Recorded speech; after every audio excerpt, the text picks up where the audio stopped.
Hola a todos fundamentalistas del arte.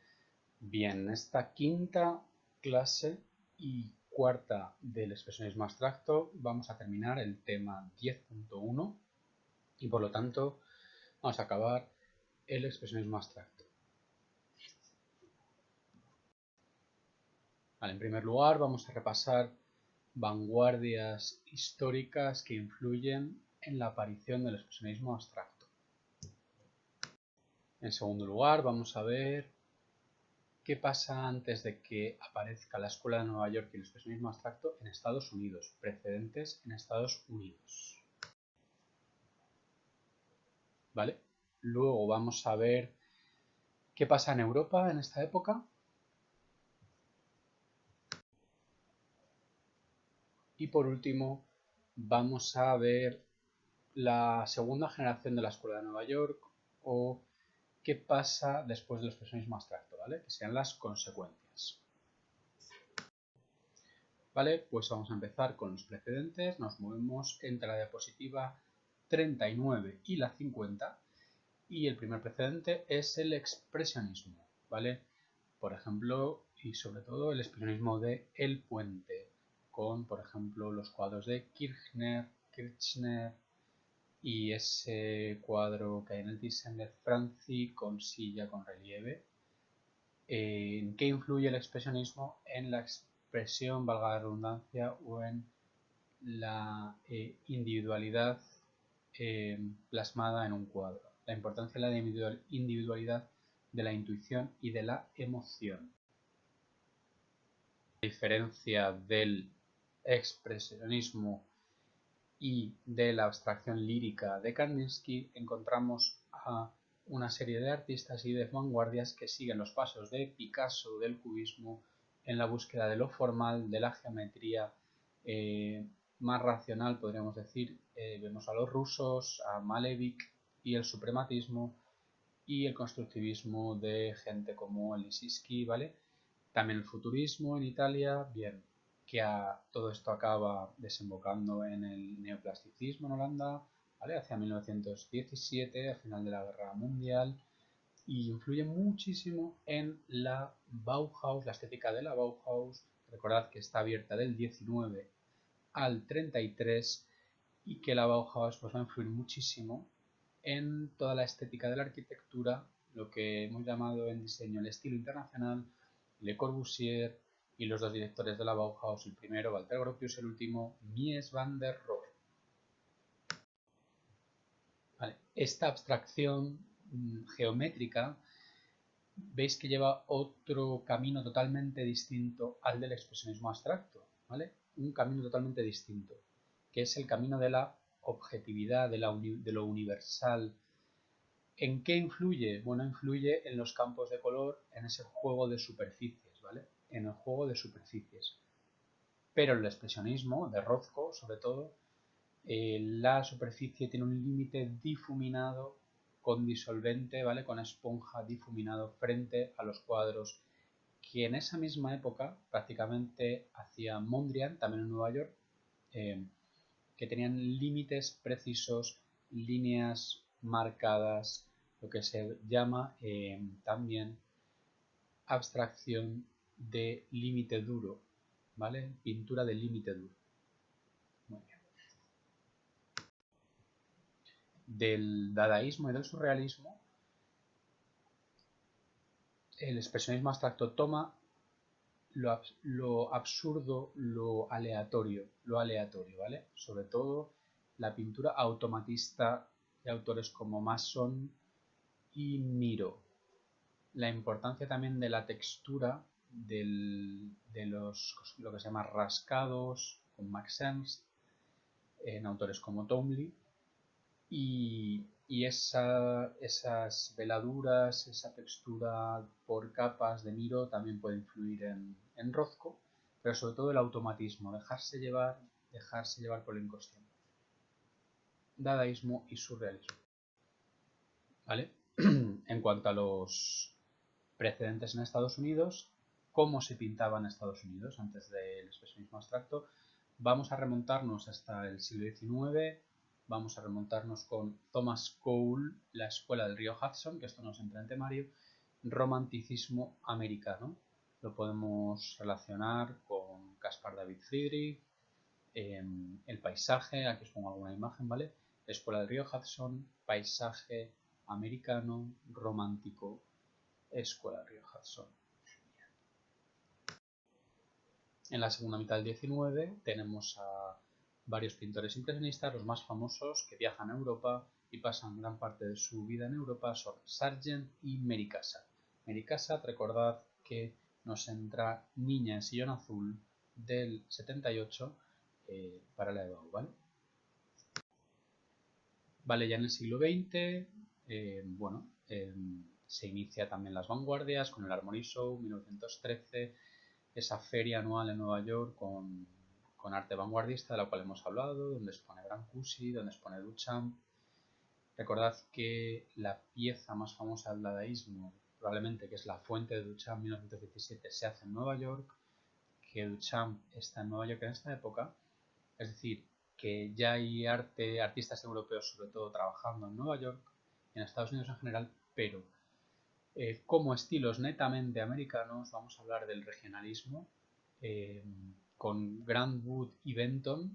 No hace falta que lo memoricéis, pero bueno, os pongo aquí algunos cuadros como American Gothic, que es famosísimo, de 1930, y Benton, que es el maestro de Pollock. Y esta es una pintura realista, costumbrista, centrada en los pueblos, en zonas rurales del centro de Estados Unidos.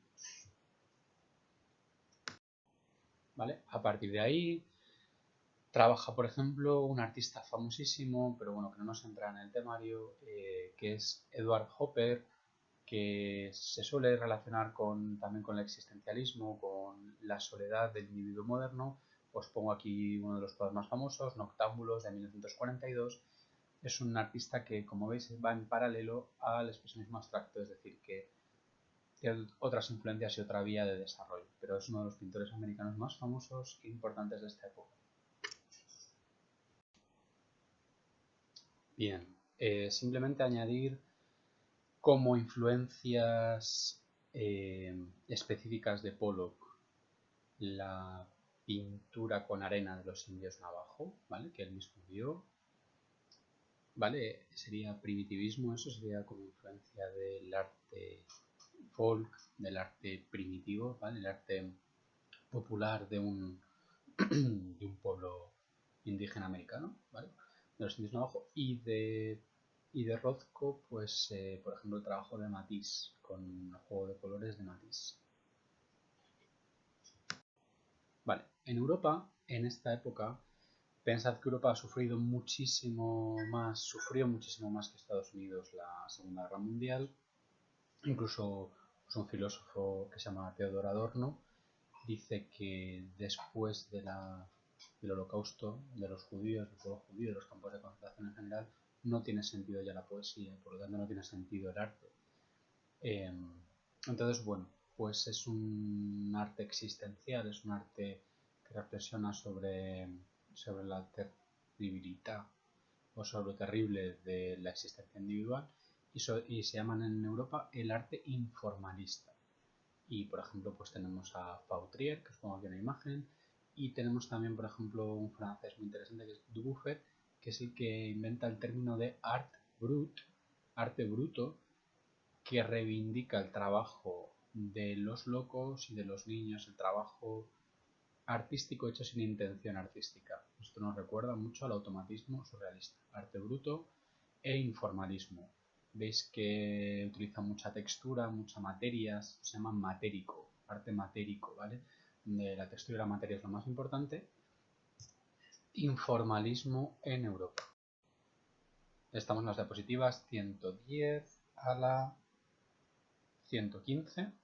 En España, diapositiva 116, a finales de los 50 empieza a aparecer una generación muy importante de artistas, casi todos abstractos, casi totalmente abstractos, influidos por sobre todo el informalismo francés, pero que tiene muchos elementos que nos recuerdan al expresionismo abstracto americano. Se reúnen en dos grupos de artistas, uno en Barcelona que se llama Dau al Set, dado de 7 caras, ¿no? ¿Se entiende? Y en Madrid el paso. En Barcelona os he puesto un ejemplo de Joan Brossa, que veis que tiene, por ejemplo, poemas visuales, que nos recuerda más o menos, en cierto modo, a Duchamp por los objetos encontrados. Y tenemos sobre todo a Antonio Tapies, que hace estas composiciones con materiales de desecho o con materiales naturales como la tierra. Vale, es un pintor, un artista muy importante, ¿vale? Os pongo aquí algún ejemplo. Bien, de los que se reúnen en Madrid, pues por ejemplo Manuel Viola, que hace esta pintura gestual, ¿vale? Esta gestualidad nos recuerda al action painting americano. Juana Francés, que también utiliza muchas texturas. Millares con arpilleras, que son materiales así, pues, telas gruesas que cosen, se saltan, digamos, los materiales tradicionales del arte de la pintura. Vale, en Estados Unidos, segunda generación de la Escuela de Nueva York, tenemos por un lado la continuación de la pintura de abstracción geométrica con gente europea como Joseph Albers, Homenaje al cuadrado, que había sido profe en la Bauhaus. Os pongo una imagen y tenemos a la nueva generación como por ejemplo Frank Stella y esta obra que os pongo que se llama Matrimonio entre la razón y la miseria, 1955. Veis que es una vuelta a la geometría. Bien, en este sentido, por esta vía, en los años 60 aparece lo que se llama el minimalismo, el arte minimal, con artistas que también hacen diseño, como se llama Donald Judd, y también Dan Flavin, con este monumento para Vladimir Tatlin, que utiliza sobre todo luz fluorescente, haciendo homenaje a lo industrial. El arte de la máquina nos recuerda un poco pues, al futurismo, ¿no? Va en esta línea de lo geométrico, de la abstracción geométrica.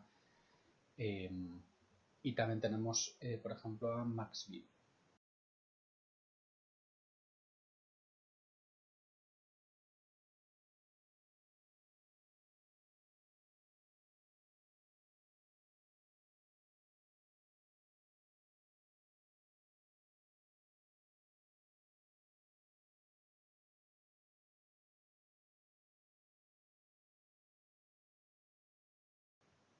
Bien. Por otro lado, tenemos a lo que se llama el neodadaísmo, que va a iniciar luego lo que es el pop, y os voy a poner aquí imágenes sobre todo de Rauschenberg, ¿vale? Robert Rauschenberg y sus Combine, que son una mezcla de pintura y escultura con objetos encontrados, ¿vale? Ready Made, por eso se llama neodadaísmo, interpreta a Duchamp. Y por ejemplo también Rauschenberg con esta obra que os pongo aquí que se llama De Kooning borrado. Rauschenberg se presenta en el estudio de De Kooning, que era un expresionista abstracto de los más famosos, y le pide un dibujo para borrarlo. Y De Kooning se lo da. Imagina que Rauschenberg era muy joven y lo expone, borra el dibujo de De Kooning, lo destruye y lo expone como una obra propia, ¿no? Esta obra pues será uno de los inicios a partir del dadaísmo, ¿no? De esa idea del antiarte, del arte conceptual, ¿vale?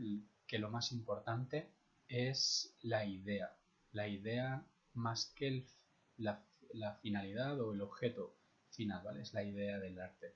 Y os voy a poner aquí una imagen de Kossuth que se llama Una y tres sillas, que es de las más famosas. En la historia del arte os entra, por cierto, Nevado.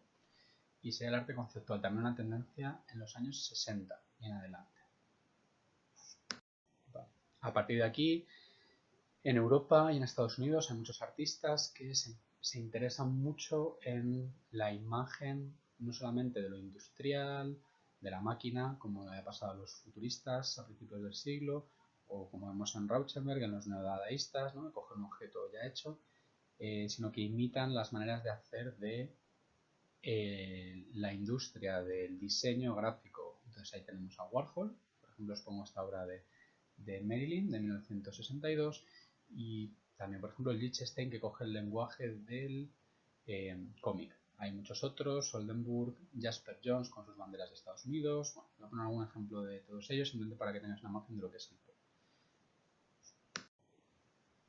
Vale, a partir del pop y del conceptual, a finales de los 60, en los años 70 aparece el Landar, que ya lo hemos visto. A ver, pongo un ejemplo, ¿vale? Del Landar para recordar. y a partir de el arte de acción, sobre todo de Pollock, y del conceptual, se implementa, se lleva a cabo las performances, los happenings, acciones artísticas, donde lo importante solamente es la acción. Os voy a poner, por ejemplo, aquí una obra de Yves Klein, que probablemente os suena por el famoso Azul Klein, y por ejemplo de Marina Abramovic, que es una performer serbia que todavía vive, que es muy famosa todavía hoy en día.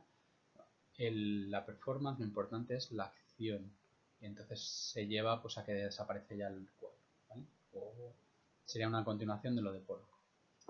Avait dénaturé son travail.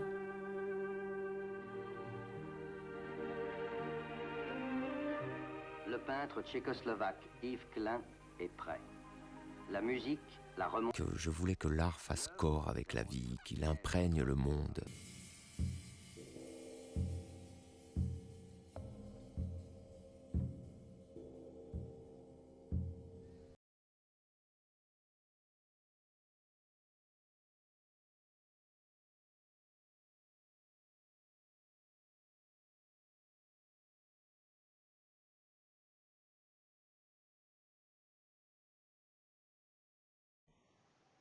Vale, más o menos con esto hemos visto todo lo importante.